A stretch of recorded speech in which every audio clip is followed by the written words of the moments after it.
दर्शनं मन्दहासोत्थिराननाम्बुजं पूजितं सुरनरोत्तमैर्मुदा धर्मदण्डनं चिन्तये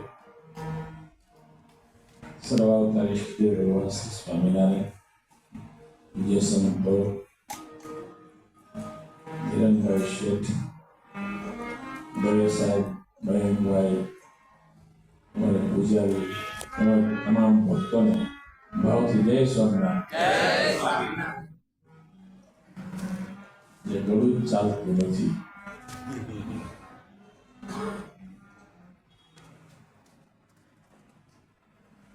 બહુ સરસ મજાની વિવેચનાની વાત કરી. આ જગતમાં બે રસ્તા છે, એક ભૌતિક માર્ગ અને એક આધ્યાત્મિક માર્ગ. બે માર્ગ સુખને માટે પણ છે, પણ ભૌતિક માર્ગમાં આ લોકનું સુખ મળે છે, પંચ વિષયનું સુખ મળે છે, જ્યારે આધ્યાત્મિક માર્ગમાં આત્મા અને પરમાત્માનું સુખ મળે છે.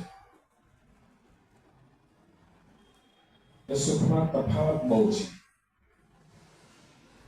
આ લોકનું સુખ ગમે તેવું હોય, દુઃખ વિનાનું હોય નહીં. આપણને અનુભવ દે છે, સુખ દુઃખ વિનાનું હોય નહીં. સુખ મેળવવા માટે દુઃખ હોય છે, જ્યારે આત્મા અને પરમાત્માનું સુખ એવું છે કે એમાં લવલેશ માત્ર દુઃખ નથી. એટલે જ આપણે બધા એ રસ્તે જવા માટે કોશિશ કરીએ છીએ, પણ આ લોકના સુખ આપણને પકડી રાખે છે. જેને આ લોકના સુખની સ્પૃહા ટળી ગઈ, એ જ આધ્યાત્મિક માર્ગે આગળ જઈ શકે છે. જેને આ લોકના બહુ સુખની તીવ્ર ઈચ્છાઓ હોય, એ આધ્યાત્મિક માર્ગે આગળ જઈ શકે નહીં. આપણને કયું સુખ જોઈએ છે? સ્વામિનારાયણ ભગવાને વચનામૃતમાં લખ્યું છે, ભગવાનનું સુખ કેવું છે? સાંભળો છો ને? ભગવાનનું સુખ કેવું છે? તો એક ક્ષણ માત્ર ભગવાનના દર્શન થયા હોય, અક્ષરધામમાં બિરાજતા ભગવાન, એના એક ક્ષણ માત્ર દર્શન થયા હોય તો એમ લાગે હજારો વર્ષો સુધીને આ સુખ ભોગવ્યું. એનાથી ઉલટું ભૌતિક સુખ, હજારો વર્ષો સુધી આ લોકના સુખ ભોગવવા હોય તો એમ થાય કાંઈ ભોગવા નથી.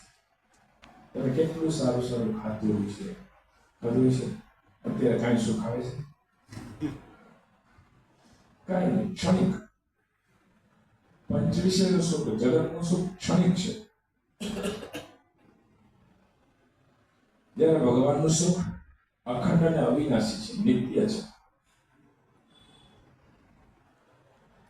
એ સુખનું કોઈ વર્ણન કરી શકતા નથી. એ સુખ કેવું છે? પણ આપણને એ સુખમાં દ્રષ્ટિ પહોંચી નથી, એટલે આપણે એ સુખ તરફ વળી શકતા નથી અને આ લોકના સુખને મૂકી શકતા નથી.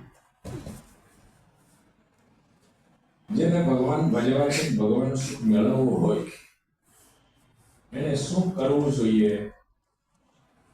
જેમ તમારે ભૌતિક સુખ મેળવવા માટે ભણવું જોઈએ કે નહીં?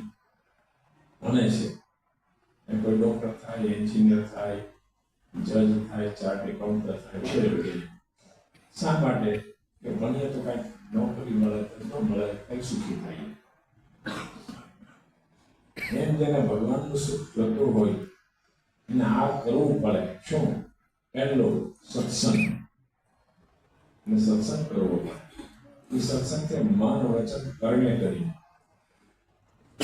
બીજું ભક્તિ. સત્સંગ પછી ભક્તિને કરવી પડે. અને ભક્તિ પણ કેવી?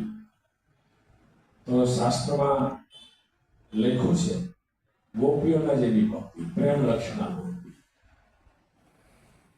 ગોપીને શરીરનું ભાન ભૂલાઈ જાય. આપણે કોઈ દિવસ શરીર ભૂલાનું, ભગવાનની પૂજા કરતા હોય, ભગવાનના દર્શન કરતા હોય, એટલે ક્યારે તલ્લીન થઈ ગયા? કોઈ રૂપવાન સ્ત્રી નીકળે, કામી પુરુષે જોડે ને એટલા મને આખી સ્ત્રી યાદ રહી જાય. ભગવાન એમ અડધો કલાક બોલીએ તો યાદ ન રહે, કારણ કે એમાં મનન ના હોય. તો જેમ પંચવીસી ભોગવવા માટે આપણી ઇન્દ્રિયો તલપાપડ થતી હોય છે, એવી જ આપણે બધી ઇન્દ્રિયો અને મન જ્યારે ભગવાનમાં એકાગ્ર થાય છે અને પછી જે સુખ આવે છે એ અલૌકિક સુખ આવે છે. એટલે મારા નિષ્ઠુરાના છે લખ્યું છે કે સુખ કોણ ભોગવી શકે. એક દ્રષ્ટાંત આપું, બરાબર ધ્યાન દેજો. હમણાં તમારે જમવા બેસવાના, એમાં 3 જણા છે ને જમવા બેઠા. એક બીમાર જમવા બેઠો અને કડવું લાગ્યું. એક ધરાયેલો હતો, જમવા બેઠા મોડું લાગ્યું. અને ભૂખો હતો, એ જમવા બેઠા મીઠું લાગ્યું. એમાં સભામાં 3 પ્રકારના માણસો હોય. એ કથા વાર્તાથી ધરાઈ ગયેલા હોય, એને સત્સંગ મોડો લાગશે. અને એક બીમાર એટલે જેની જગતમાં આસક્તિ છે, એના સત્સંગ કડવો લાગશે. પણ જે પ્યાસી છે ને ભૂખો છે, એના સત્સંગ અમૃત જેવો લાગશે. આપણા 3માંથી ક્યાં છીએ એ વિચાર. 3માંથી ક્યાં છીએ વિચારવાનું. આપણે એના પ્યાસી બન્યા છીએ. માણસ જે દ્રઢ સંકલ્પ હોય ગમે તેમ શુદ્ધ કરે છે. પોતાનું નામ રોશન કરવાને માટે, ગિનિસ બુકમાં નામ લખાવવાને માટે માણસ કેટલું કરે છે. એક ભાઈ તો આખા શરીર પર મધમાખી હોય ને એ લગાડી દીધી. આખા શરીર મધમાખી. ગિનિસ બુકમાં નામ લખાવું છે. નામ લખાવવા માટે માણસ કેટલું કરે છે. જો તો બાહેર નિષ્ઠા ત્યારે આપણે કોઈ દિવસ એવો સંકલ્પ નથી મારે ભગવાનના ધામમાં જવું છે. જેને ભગવાનના ધામમાં જવું હોય, જેને ભગવાનનો મહિમા હોય, એને ભગવાનને અર્થે, ભગવાનના સંતને અર્થે શું ન થાય એ બધું જ કરે. તમે જોવો ને, ભરત રાજાએ ચક્રવર્તી રાજ્ય છોડ્યું અને પૂર્ણાશ્રમમાં જઈને તપ કર્યું ભગવાન મેળવવા માટે. કેટલા મોટા મોટા રાજાઓએ રાજ છોડ્યા છે, કેટલાઓએ ધન છોડ્યા છે, કોઈ સ્ત્રી છોડી છે ભગવાન મેળવવા. અરે કમાણી કરવા માટે એક ભાઈને અમેરિકા જવાની એવી લગ્ન લાગી, વિઝા મળાવી જવું છે, શું કરવું. બની ગઈ ઘટના તો શું. પછી ગમે તેમ કરીને બીજા દેશમાંથી ચોથા દેશમાં મેક્સિકો પૂરી ગયો. ત્યાંથી ટ્રકની હેઠે મેક્સિકો છે ને અમેરિકામાં ઘુસાડી દીધી. ગમે તે રીતે કરી ટ્રકની હેઠે. બોલો, એક ભાઈને બની ગઈ ઘટના તો શું, એક ભાઈને તો એવી ઈચ્છા થાય ને પ્લેનની હેઠે, પ્લેનની નીચે બની ગયેલી ઘટના છે. અહીંયા ગયો તો પેડો મળી અને અમેરિકામાં ગયો ટ્રકની નીચે, ટ્રકમાં હેઠે અને અમેરિકા પહોંચ્યો.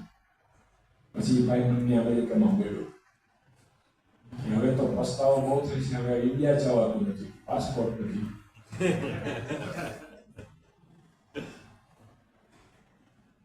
આ લોકના સુખ મેળવવા માટે માણસ કેટલું કરે છે. આ લોકના સુખ મેળવવા માટે તો બાપા ભગવાનનું ધામ એમ કઈ સહેલું નથી ગયું. એના માટે આપણે કરીએ છીએ શું? કાંઈ નહીં, કઈ કરતા નથી. નોકરી મેળવવા માટે, જોબ મેળવવા માટે, પૈસા કમાવા માટે કેટલું કરીએ છીએ. એનાથી 10% જો ભગવાનને મેળવવા માટે આપણે કરતા હોઈએ તો ભગવાન મળી જાય. પણ અંદરથી ઈચ્છા જ નથી થતી. એટલે અહીંયા સત્સંગ છે ને પરાણે કરાવીએ છીએ. હાલો ભાઈ, આજ તો પાઉંભાજી છે, હાલો હાલો. પ્રસાદ હોય તો મજા આવે, નહીં તો મજા ના આવે. અને જે ખરેખર થયું ને, સમજો અહીં તમારી બાજુમાં જામનગર જિલ્લો છે ને, નજીક એમાં શેખપા ગુણાતીતાનંદ સ્વામી જન્મભૂમિ અને નિષ્કુળાનંદ સ્વામી જન્મભૂમિ શેખપા અને ગુણાતીતાનંદ સ્વામી જન્મભૂમિ ભાદરા. એક ખેતી કામ કરીને સુતારી કામ કરે. એ સાંજે 6 વાગે નવરા થાય જમીને નિષ્કુળાનંદ સ્વામી એટલે લાલજી સુતાર અને ગુણાતીતાનંદ સ્વામી મૂળજી શર્મા ઘરેથી નીકળે. ખારી નદી, એ નદીને કાંઠે વાલજી ઝાડ પાસે બેસે. આજે ત્યાં ડેરી બનાવી છે, ત્યારે દર્શન કરવા જાજો. ગુણાતીતાનંદ સ્વામી નિષ્કુળાનંદ સ્વામી પૂર્વાશ્રમમાં રોજ રાત્રે દરરોજ સત્સંગ, અને બે સાધુ ત્યાં, એક નિષ્કુળાનંદ સ્વામી અને ગુણાતીતાનંદ સ્વામી.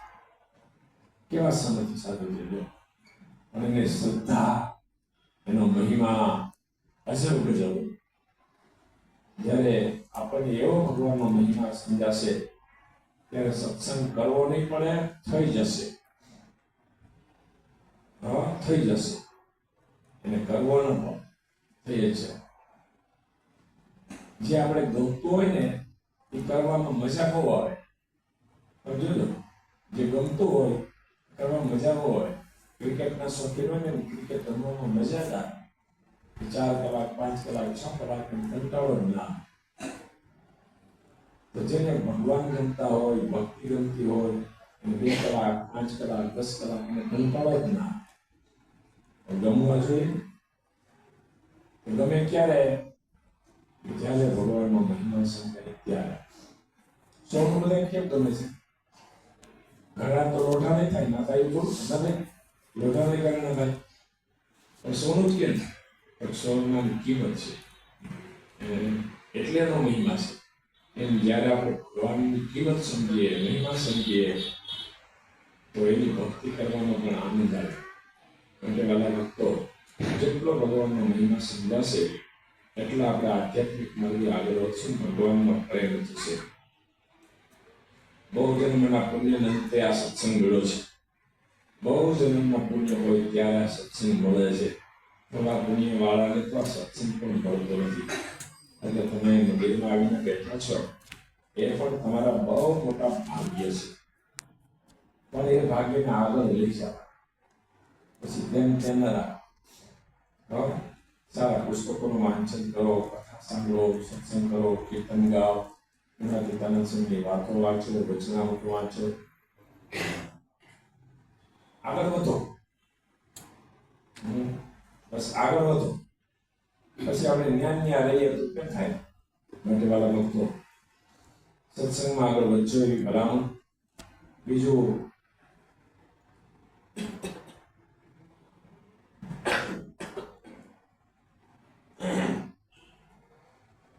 અહીંયા 3 દિવસ સુધી સાંખ્યોગી લીલાબાન અને એનો સારો એ સાંખ્યોગી મંડળ 3 દિવસ રહી અને સરસ મજાની કથા વાર્તાનો લાભ આપ્યો છે. મને ધીરેનભાઈ કહેતા હતા, બેનો એટલી સુંદર કથા કરી, બેનોને બહુ આનંદ આવ્યો, કે બહુ આનંદ આવ્યો. છેલ્લે દિવસો તો બેનો રડી પડ્યા કે આવો લાભ અમે ફરી ક્યારે મળશે. તો બહેનોનો સત્સંગ ખૂબ સારો વધ્યો છે અને ભાઈઓનો પણ સત્સંગ સારો વધ્યો છે. હું તો ઘણા સમયથી આવું છું, મંદિર ભરાતું યાદ ભરાય એ પણ બહેનો મેળવી. હા, એ બહેનો છે ને ઘરેથી તો કોમાય જવા ગુરુજી આવ્યા છે એટલે બહેનોએ ખૂબ સારો સત્સંગ કરાવ્યો છે.